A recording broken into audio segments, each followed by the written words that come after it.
Assalamualaikum warahmatullahi wabarakatuh.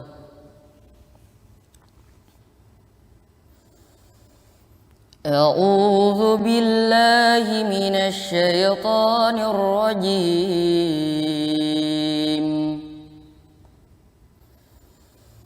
Bismillahirrahmanirrahim.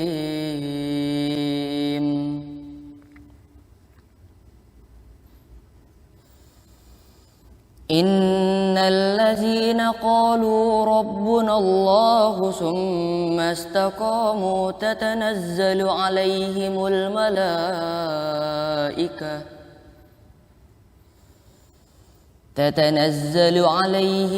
malaikatu alla takhafu wa la tahzanu wa abshiru bil jannah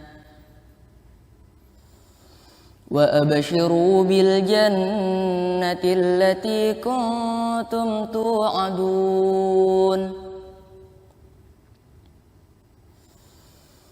Nahnu awliya'ukum fil hayatid dunya wa fil akhirah. Walakum fiha ma tashtahi anfusukum walakum fiha ma tad'un. Nuzulan min ghafurir rahim. Wa man ahsanu qawlan mimman da'a ila Allahi wa 'amila shalihan wa qala innani minal muslimin. Wa la tastawil hasanatu wa la sayyi'ah. Idfa' billati hiya ahsanu fa idzal ladzi bainaka wa bainahu adawatun ka'annahu waliyyun hamim. Wa ma yulaqqaha illa alladzina sabaru wa ma yulaqqaha illa dzu hazin azim.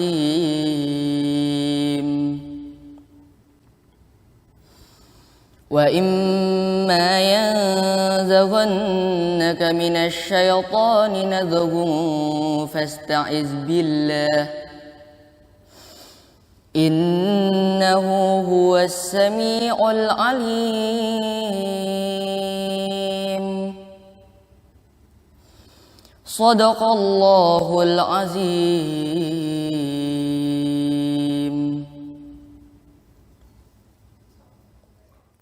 Aku berlindung kepada Allah dari godaan syaitan yang terkutuk. Dengan menyebut nama Allah yang Maha Pengasih lagi Maha Penyayang. Sesungguhnya orang-orang yang berkata, Tuhan kami adalah Allah. Kemudian mereka meneguhkan pendirian mereka dengan berkata, janganlah kamu merasa takut dan janganlah kamu bersedih hati. Dan bergembiralah kamu dengan memperoleh surga yang telah dijanjikan kepadamu. Kamilah pelindung-pelindungmu dalam kehidupan dunia dan akhirat.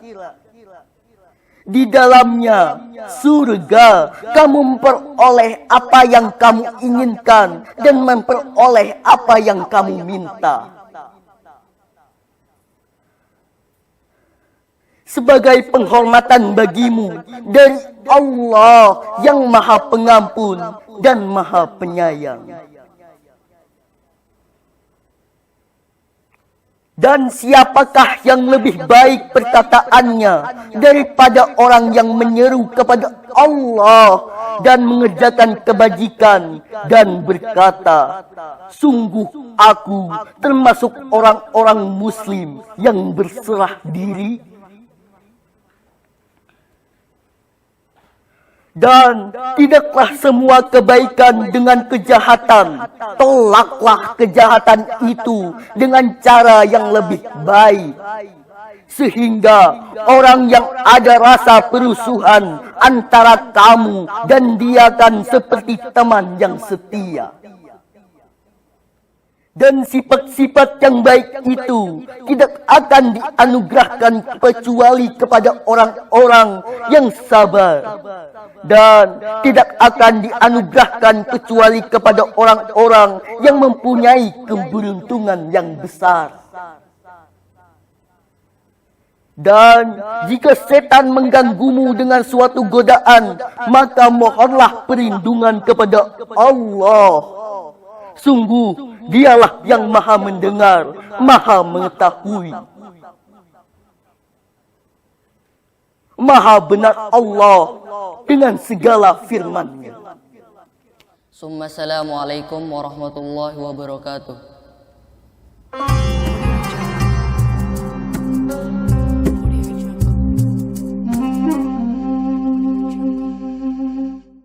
Assalamualaikum warahmatullahi wabarakatuh. Alhamdulillahirrabbilalamin. Allahumma salli ala Sayyidina Muhammad wa ala ali Sayyidina Muhammad. Pemirsa HSS TV, puji syukur kehadirat Allah yang telah mempertemukan kembali kita dalam acara Tausiah Gemar Ramadan. Hari ini adalah edisi ke-13 Ramadan 1443 Hijriah. Tema yang hari ini akan kita pelajari bersama adalah mengenai hal-hal yang membatalkan puasa, dengan menghadirkan guru kita, Ustadz Haji Sayuti. Assalamualaikum Ustadz. Salam. Apa kabarnya hari ini Ustadz? Alhamdulillah bagus. Alhamdulillah baik. Gimana nih Ustadz kalau langsung saja menyampaikan materi untuk hal-hal yang membatalkan puasa? Silakan. Assalamualaikum warahmatullahi wabarakatuh. Bismillahirrahmanirrahim. Alhamdulillahilladzi an'amana bi ni'matil iman wal islam. Allahumma shalli wa sallim ala sayyidina Muhammadin anam wa ala alihi wa sahbihi man tabi'ahu ila yaumil qiyamah. Amma ba'd. Pujian syukur marilah kita panjatkan kehadirat Allah Subhanahu wa taala atas semua taufik dan hidayahnya. Alhamdulillah kita berikan Allah kesempatan dan kesehatan untuk melaksanakan ibadah puasa pada tahun ini. Dan bagi keluarga kita, dan kita, sahabat kita mungkin ada yang sakit, kita doakan bersama. Semoga mereka cepat sembuh dan dapat melaksanakan ibadah Ramadan pada tahun ini. Salam dan salam mari pula kita ucapkan sebanyak-banyaknya kepada junjungan besar Muhammad sallallahu alaihi wasallam, para sahabat dan para pengikut-pengikut beliau hingga akhir zaman nantinya. Pada hari ini kita akan membicarakan hal-hal yang membatalkan puasa. Hal ini sangat penting kita ketahui, sebab dalam ibadah itu ada yang pokok. Pertama adalah harus mengetahui tentang rukun dan syarat ibadah. Nah, rukun satu saja ketinggalan tidak sah. Begitu juga syarat satu saja yang ketinggalan maka otomatis tidak sah. Jadi rukun dan syarat itu harus terpenuhi. Kemudian unsur yang ketiga harus mengetahui hal-hal yang membatalkan. Yang membatalkan itu penting. Sebab kalau batal, sekalipun rukun dan syaratnya itu terpenuhi, maka tetap tidak akan sah. Oleh karena itu, hal-hal yang membatalkan puasa ini sangat penting kita ketahui dan kita amalkan. Mengamalkannya ada cara menghindari hal-hal yang membatalkan itu sendiri. Saudara, pemirsa kandang TV yang berbahagia, adapun yang membatalkan puasa itu ada beberapa hal.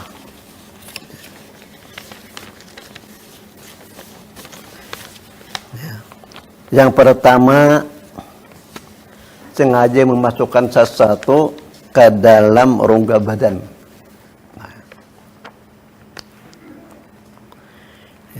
Yang kedua, sengaja muntah. Jadi mungkin karena apa ya, sengaja dimuntahkan. Sesuatu yang muntah aja keluar ya, di isi perut kita. Ketiga adalah sengaja jima di siang hari. Keluar manet sperma sebab menyentuh perempuan atau lelaki. Yang kelima adalah melahirkan. Keenam, haid. Yang ketujuh itu adalah nifas, melahirkan. Dalam keadaan melahirkan. Kedelapan itu gila, hilang akal. Dan yang ke-9 murtad. Nah itu. Kita bahas satu-satu persatu ini. Pertama itu dia sengaja memasukkan sesuatu ke dalam rongga badan. Apa yang maksud dengan rongga badan di sini? Rongga badan di sini adalah rongga yang 5 macam yang ada di dalam diri kita. Jadi kalau sesuatu itu dimasukkan ke dalam salah satu rongga yang 5 ini, maka puasa kita itu batal.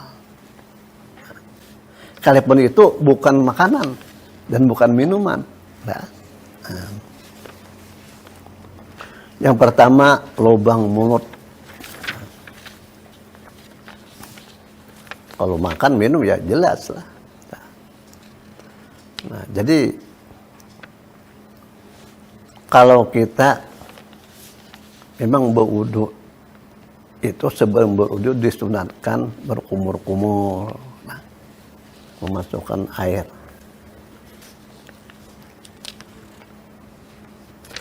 Itu lagi kalau mau salat itu disunatkan bersiwak yang gigi itu. Tapi di kala puasa ini hati-hati. Nah, ya, kalau berkumur-kumur tadi, ya, tak takut, betul itu. Nah. Jadi berkumur-kumur itu memang sebaiknya waktu bulan puasa ini berhati-hati atau dihindari lah. Nah, sebab bau mulut kita ini kan haram, si Allah nantinya. Nah, tapi itu karena ibadah, bukan karena bau yang lain itu. Pun karena bau karena makanan, karena ibadah. Nah, jadi hal-hal yang tadinya di luar puasa itu mungkin sunat boleh. Sewaktu-waktu memasukkan air itu justru waktu puasa ini lebih baik tidak dilakukan untuk hati-hati. Nah itu supaya jangan sampai batal puasa kita.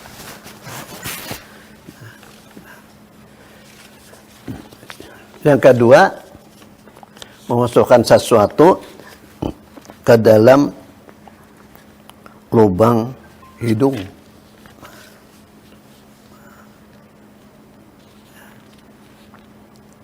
Ya, jelas bakal masukkan dalam lubang hidung itu jelas ada makanan atau minuman. Cuma membatalkan puasa kita. Ketiga, memasukkan ke dalam lubang telinga.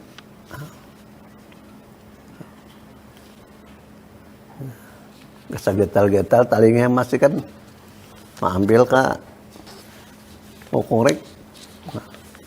Lagi kalau di kampung kadang kan bulu hayap yang benar nah. Nah itu tahu itu puasanya kan, nah, itu kan batal.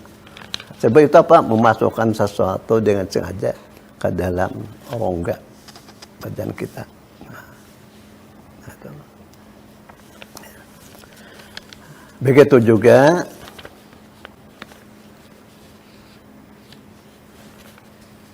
ke dalam rongga hidung. Tadi itu adalah rongga hidung, rongga mulut, nah, kemudian lubang telinga tadi. Jadi di atas ini sudah 3 macam: mulut, hidung, telinga. Tidak boleh kita masukkan sesuatu ke dalamnya. Demi menjaga supaya menghindari kita tuh puasa kita tidak batal. Kemudian yang duanya itu adalah di bawah lubang air kencing. Nah itu. Seperti orang biasanya kalau ada yang sakitnya itu nang tidak bisa buang air kecil, terpaksa pakai selang. Oh itu kan. Nah, itu masukkan sesuatu ke dalam lubang air kencing.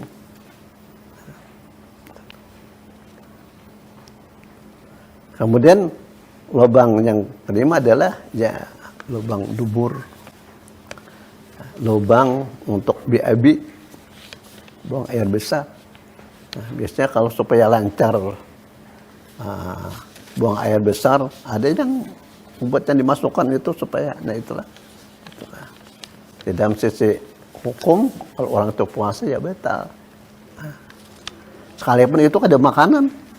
Nah, jadi ada sesuatu yang membatalkan puasa itu makanan, minuman aja. Nah, seperti tadi masukkan ke dalam mulut. Orang patuh beruku, aku minum kada, makan kada. Nah, kan beruku itu kada termasuk makanan. Nah, mungkin kada termasuk minuman. Sekalipun orang kadang mengistilahkan minum rokok, jadi kadang kurang pas saja minum rokok. Nah, padahal asap aja memang masuk itu. Nah, jadi ini macam inilah yang biasanya itu tahu, sadar bahwa dia itu sedang puasa, melakukan dengan sengaja, maka itu batal puasanya. Nah, itu dengarnya di dalam hal memasukkan sesuatu ke dalam rongga badan kita.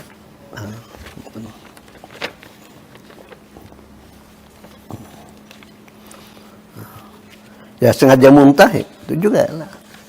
Itu tidak masukkan juga justru keluar. Nah, itu juga batal tadi. Sengaja bersetubuh di siang hari. Nah, jadi bagi yang baru nikah bulan Sya'ban ini atau sedang ya hati-hati. Biasanya godaannya tuh bulan puasa tuh genah. Nah, bukan hanya nikah aja, bisa aja nang lawas nikah. Nah, kalau ada tapi tahan, nah, jauh-jauh aja. Nah, lawan umanya tuh, supaya jangan sampai terjadi membatalkan puasa. Nah, itu berat karena kalau jima di siang hari, ya, itu karena mungkin ada di biasa dalam topik lain bagaimana mengkadanya.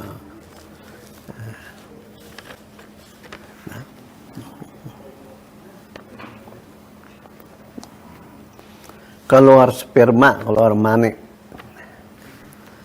Sebab menyentuh perempuan. Nah, ini juga bagi pemuda-pemuda itu biasanya ada yang rawan waktu di pasar berjajar, di pasar wadai, pembukaan. Nah, itu hindari hal-hal yang kita kada tahan itu, kada usah lah. Gitu. Nah, itu bisa mencederakan, merusak puasa. Mungkin banyak orang yang pengen ketujuh, bakajak-kajal, bagarumbung. Nah, itulah lakian binian. Nah, sekalian ini dalam hal menjaga kesehatan kita, protokol kesehatan COVID, joy. Masalah jangan adalah menghindari batalnya puasa. Kalau sebenarnya keluarnya batal puasanya. Nah, itu. Nah.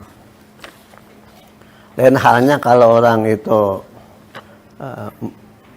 tidur siang hari, tak mimpi mandi basah, nah itu kada batal. Nah, tapi itu namanya hadis sengaja. Tapi itu wajib mandi itu aja. Kalau diteruskan puasanya, dia kada batal.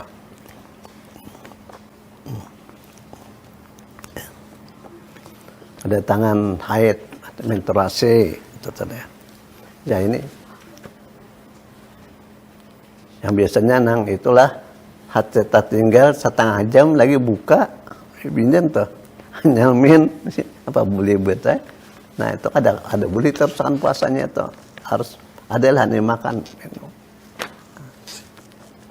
Tapi itu kalau kada buka kalau kada ada yang diminum berarti itu seakan-akan masih puasa kan alang-alang jauh setengah jam lagi. Nah, cuma alang-alang itu tetap batal itu telah.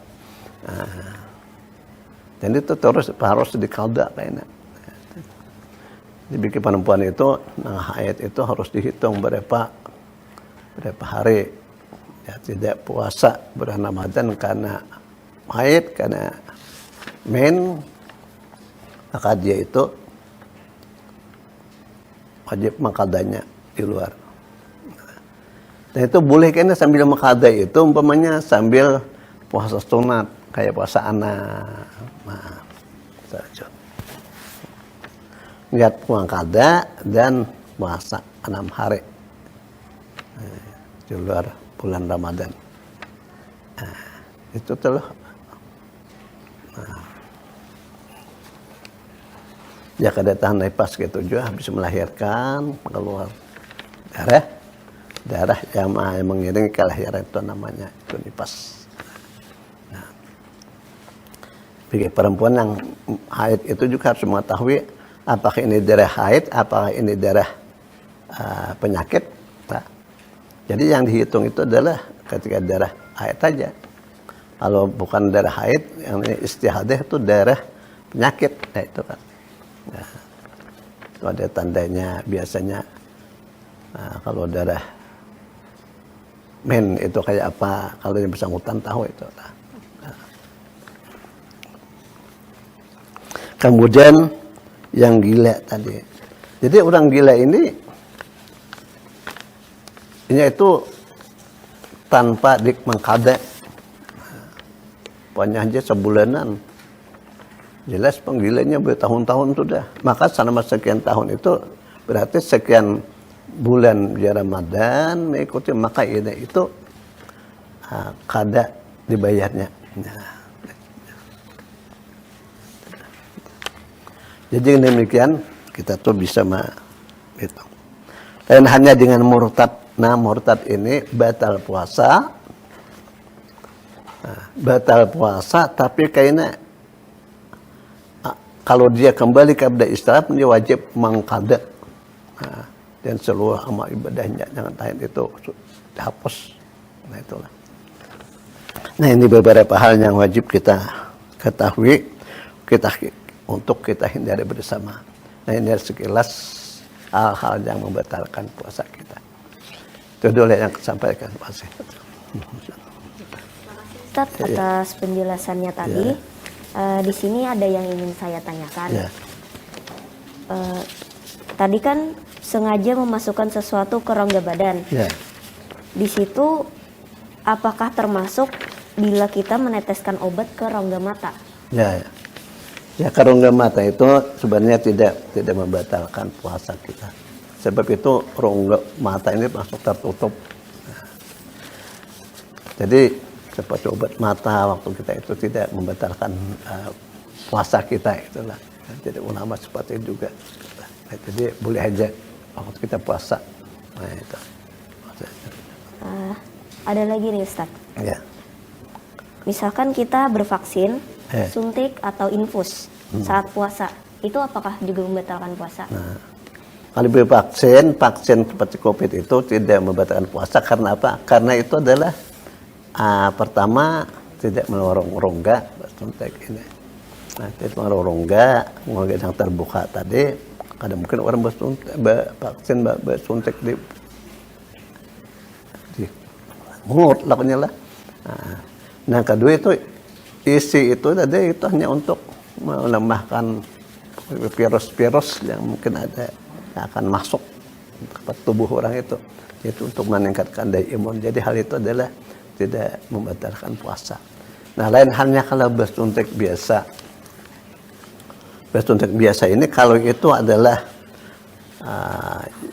yang merupakan kandungan daripada nutrisi makanan seperti vitamin B, vitamin C, nah itu bisa membatalkan puasa. Nah, kayak itu jadi infus. Infus ini biasanya orang mengkada kawa makan, lalu diinfus. Maka infus itu sebenarnya itu adalah secara makanan yang dibutuhkan oleh tubuh. Maka itu membatalkan puasa. Sekalipun masuknya itu tanpa melalui rongga terbuka tadi. Nah, itu pelanglah itu daripada apa ngarannya penemuan-penemuan daripada ulama sekarang ini memberikan hukum kayak itu tuh. Satu lagi nih Ustaz. Ya. Kalau misalnya kita berbekam, Ya. itu apakah membatalkan puasa? Nah, berbekam ini ada dua pendapat ulama itulah. Pertama itu ada hadis mengatakan al-hajim wal mahjum abtar al-shaim. Orang nang membekam dan orang yang dibekam itu puasanya batal. Nah, tapi ada hadis lain mengatakan bahwa Rasulullah itu pernah berbekam padahal beliau itu sedang puasa. Nah, jadi kedua hadis itu nampak berbeda. Jadi bagi kita itu ikhtiar lebih baik kita tuh ihtiyat hati-hati. Amal ini batal, ada yang hadis ini mengatakan kada batal. Lebih baik kita itu tidak melakukan itu, tidak melakukan bekam. Amun hendak bekam juga karena membutuhkan waktu malam hari, waktu kada puasa. Nah, itulah.